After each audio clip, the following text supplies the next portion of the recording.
Hello everyone, welcome back to our YouTube channel online ventures. आशा करता हूँ आप सब बहुत अच्छे होंगे। आज हम शुरू करने वाले हैं ज्योग्राफी एंड इन्वायरमेंट की क्लास। ये पार्ट 4 है इस सीरीज़ का। मैं आशा करता हूँ आपने पहली सारी वीडियोस देख ली होंगी। ये सभी वीडियोस आपके एग्ज़ाम्स के लिए बहुत इंपॉर्टेंट है। इन वीडियोस में जो हम डिस्कस करते हैं वो सभी करंट अफेयर बेस्ड टॉपिक्स होते हैं। आपको पता ही होगा यूपीएससी के सभी एग्जाम्स में most of the questions current affair से आते हैं। तो चलिए देखते हैं आज का पहला टॉपिक। आज का हमारा पहला टॉपिक है माउंसिन राम, मेघालय। ये मेघालय में एक जगह है जिसको वर्ल्ड का वेटेस्ट प्लेस बोला जाता है। ठीक है, यहाँ पे एनुअली जो बारिश होती है वो कितनी होती है?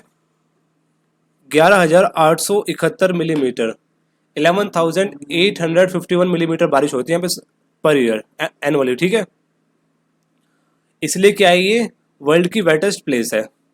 लेकिन एक स्टडी से पता चला है कि ये जो बारिश है, जो रेनफॉल है, ये घट रही है। ठीक है, ये डिक्रीज हो रही है एनुअली। ठीक है, अब इसका रीज़न क्या है घटने का वो देख लेते हैं। पहला रीज़न है change in Indian ocean temperature. Indian ocean के टेम्परेचर में बदलाव आना। ठीक है, ये पहला रीज़न है। दूसरा रीज़न है जो यहाँ की वनस्पति है, जो यहाँ का वेजिटेशन है, वो बहुत कम हो रहा है तेज़ी से। ठीक है, जो पूरा जो नॉर्थ ईस्ट इंडिया है, इसमें जितना भी पेड़ वगैरह हैं ये काटे जा रहे हैं, बहुत तेज़ी से कट रहे हैं। ठीक है, पिछले 2 दशक में 20 सालों के अंदर अंदर ये कटे हुए हैं। ठीक है, इसी की वजह से जहाँ पे बारिश है वो डिक्रीज हो रही है, कम हो रही है। ठीक है, आइए इसकी लोकेशन देखते हैं मैप में। ये जगह है माउंसिन राम। ठीक है, मेघालय के अंदर। ये आप देख रहे हो, ये बॉर्डर है किसका? बांग्लादेश का। थोड़ा जूम करके देखते हैं इसको। ये जगह है, यहाँ पे वर्ल्ड में सबसे ज़्यादा बारिश होती है। ये इसकी फ़ोटोज़ देख लेते हैं कुछ।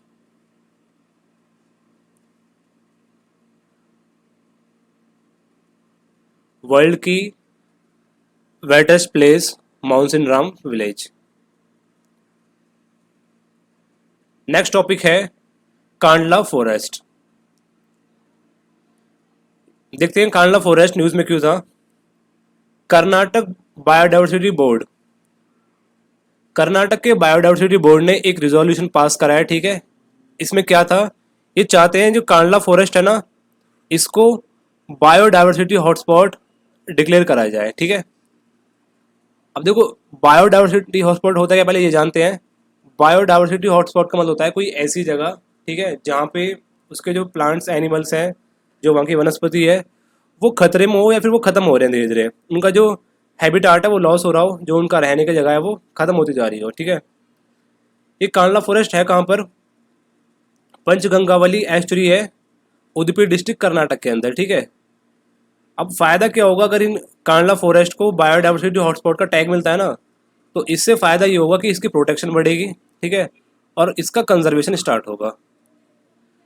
जानते देखो, ये कांडला जो नाम फॉरेस्ट का नाम दिया गया है, ये लोकल नेम है जो लोग यहाँ के लोकल यूज़ करते हैं। किसके लिए? जो बड़े बड़े लंबे पेड़ होते हैं ना, मैंग्रोव्स वेजिटेशन, जो है यहाँ पे बड़े बड़े मैंग्रोव के पेड़ हैं जो कर्नाटक के कोस्ट पे उगे हुए हैं, इन्हीं की वजह से इसका नाम पड़ा है कांडला फॉरेस्ट। आइए इसकी लोकेशन देखते हैं मैप में। ये इंडिया के मैप के अंदर इसकी लोकेशन है पंचगंगावली रिवर, और ये इस रिवर के द्वारा बनाई गई एस्चुरी है। ठीक है, और यहाँ पे एस्चुरी में क्या क्या है, यहाँ पर सारे में ये कांडला फॉरेस्ट है। तो कर्नाटक की बायोडाइवर्सिटी बोर्ड ने ये रिजोल्यूशन पास कराया ताकि इस जगह को बचाया जा सके, प्रोटेक्ट करा जा सके। ठीक है, नेक्स्ट टॉपिक है मंडोवी रिवर। मंडोवी रिवर जो है, इसको एक और नाम से जाना जाता है महादेई रिवर। ठीक है, अगर हम इसके बहने की बात करें तो 2/3 ये कहाँ पर बहती है? गोवा के अंदर, और बचा कुचा पार्ट इसका कहाँ पर है? महाराष्ट्र और कर्नाटक के अंदर। ठीक है, मंडोवी जो है ये एकमात्र स्वीट वाटर का सोर्स है कहाँ पर? गोवा के अंदर। ठीक है, आप याद रखना। और आपने देखा होगा दूध सागर वाटरफॉल है, जो काफ़ी सारी मूवीज़ में भी आता है। ठीक है, वो भी इसी रिवर के ऊपर बना हुआ है। ये ओरिजिनेट होती है भीमगढ़ वाइल्ड लाइफ सेंचुरी से। ठीक है, और ये भीमगढ़ वाइल्ड लाइफ सेंचुरी कहाँ पर है? बेलागावी कर्नाटक में। और उसके बाद फ्लो होती है वेस्ट की तरफ गोवा में, और जाके मिलती है अरेबियन सी के अंदर पणजी में, ठीक है। तो निकलती कहाँ से है ये, भीमगढ़ वाइल्ड लाइफ सेंचुरी से, और अरेबियन सी में जाके गिरती है कहाँ पर, पणजी में, ठीक है। आप याद रखना ये बात। अब ये न्यूज़ में इसलिए भी है क्योंकि कर्नाटक, महाराष्ट्र और गोवा, इन तीनों स्टेट्स का झगड़ा होता है इसके पानी को लेके, ठीक है, कि कौन इस रिवर का पानी यूज़ करेगा, कौन कितना यूज़ करेगा, इसी बात को लेके इन तीनों स्टेट्स में डिस्प्यूट रहता है, झगड़ा रहता है, ठीक है। आइए इसकी लोकेशन देखते हैं मैप में। ये इसकी लोकेशन है भीमगढ़ वाइल्ड लाइफ सेंचुरी, जहाँ से ये रिवर ओरिजिनेट होती निकलती है, ठीक है। और उसके बाद निकल के कहाँ जाती है, पणजी में। ये पणजी में जाके क्या बनाती है, यहाँ पे एस्चुरीज, ठीक है, आप देख रहे हो, ये अरेबियन सी में मिलते हैं जाके यहाँ पर, ठीक है। ये वीडियो है दूध सागर वाटरफॉल की, आप देख सकते हो, आपने काफ़ी मूवीज़ में भी इसको देखा होगा, ठीक है।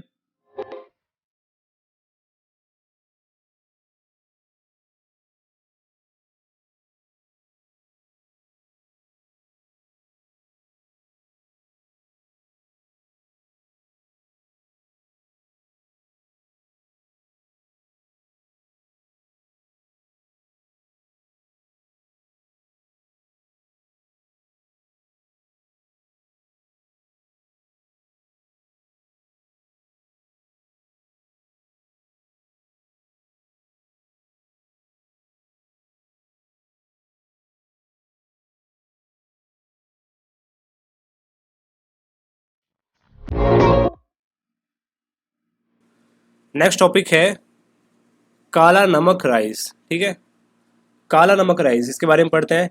यूपी गवर्नमेंट ने इस नमक का एक्सपोर्ट बढ़ाया है, कहाँ पर, सिंगापुर कंट्री के अंदर, ठीक है। इसके बारे में जानते हैं, काला नमक राइस क्या होता है। ये नॉन बासमती राइस है, ठीक है, और ये कहाँ पर उगाया जाता है, तराई रीजन ऑफ यूपी। इसका नाम काला नमक इसलिए पड़ा क्योंकि जो इसका ऊपर का हस्क होता है, छिलका जो होता है, वो काले रंग का होता है। नॉर्मली राइस का छिलका कैसा होता है, ब्राउन कलर का, लेकिन ये होता है काले रंग का। इसकी प्रॉपर्टीज़ हैं कि ये रेजिस्टेंट होता है किसमें, राइस डिसीज में, such as panicle, blast, stem rot, brown spot, इतनी भी डिजीज है, इनमें क्या होता है, रेजिस्टेंट होता है। और वाटर रिक्वायरमेंट जो है इसकी, पानी की जो रिक्वायरमेंट है वो भी बहुत कम है as compare to basmati rice, ठीक है। इस नमक को और किस नाम से जाना जाता है, बुद्ध का महाप्रसाद, ठीक है।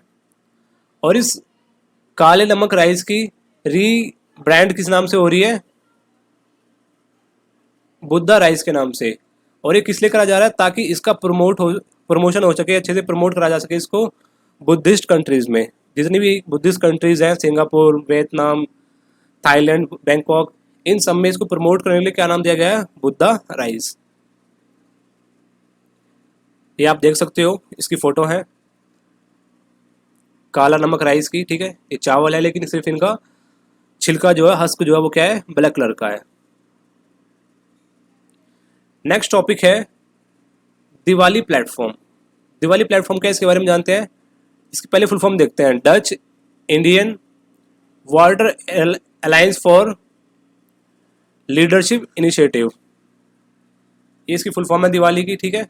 ये एक प्लेटफॉर्म है जिसमें दोनों कंट्री, नीदरलैंड और इंडिया, दोनों मिलकर पार्टिसिपेट करेंगे, ठीक है। किस लिए, जो वाटर से रिलेटेड चैलेंजेस है हमारे देश में, ठीक है। आपने देखा ही होगा, दिल्ली के अंदर, चेन्नई के अंदर, बहुत सी, इंडिया के अंदर बहुत सी ऐसी 20 सिटीज़ हैं जहाँ पे पानी की बहुत किल्लत है, पानी को लेके बहुत मारामारी होती है, ठीक है। टाइम पे पानी अवेलेबल नहीं हो पाता है। तो इन प्रॉब्लम्स को सॉल्व करने के लिए ये प्लेटफॉर्म बनाया गया है दिवाली, जिसमें दोनों कंट्री मिलकर पार्टिसिपेट करेंगे और इन चैलेंजेस को दूर करेंगे।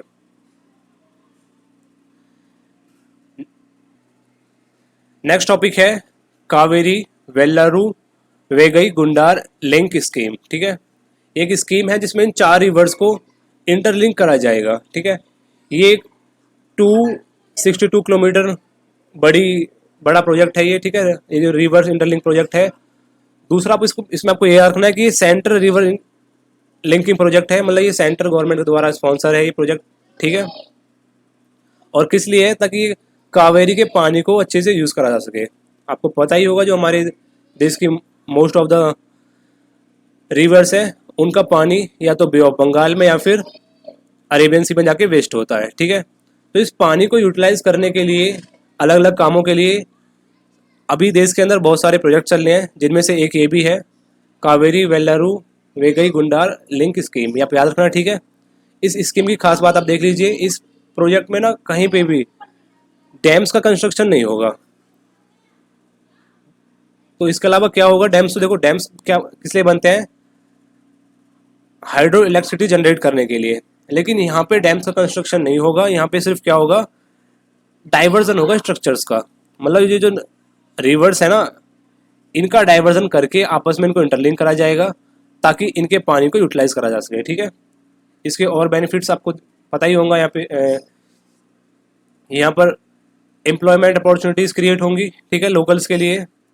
और इतना पानी जो है वो यूज़ कर सकते हैं, ठीक है। ड्यूरिंग फ्लड्स, मान लो जब फ्लड्स आएगी, इसको पानी को यूज़ करा जा सकता है। एक अगर एक रिवर में फ्लड आते है तो उसके पानी को दूसरी रिवर में डाइवर्ट करके उसको रोका जा सकता है फ्लड को, ठीक है। और ग्राउंड लेवल को इंक्रीज भी करा जा सकता है।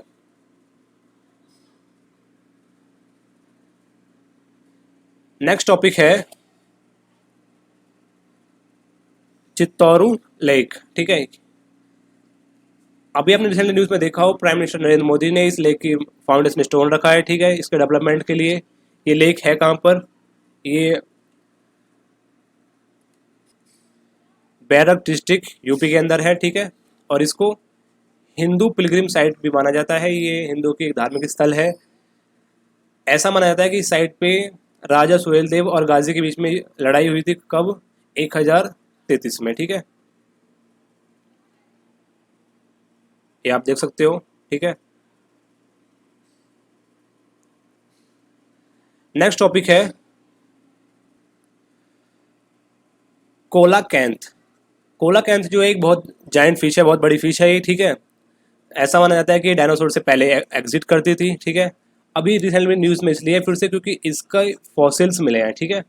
फॉसिल्स इसके पाए गए हैं, और वो जो फॉसिल्स पाए गए हैं उनकी डेट जो है कब की बताई गई है, 66 मिलियन ईयर्स ओल्ड। इतना पुराना इनको माना जा रहा है।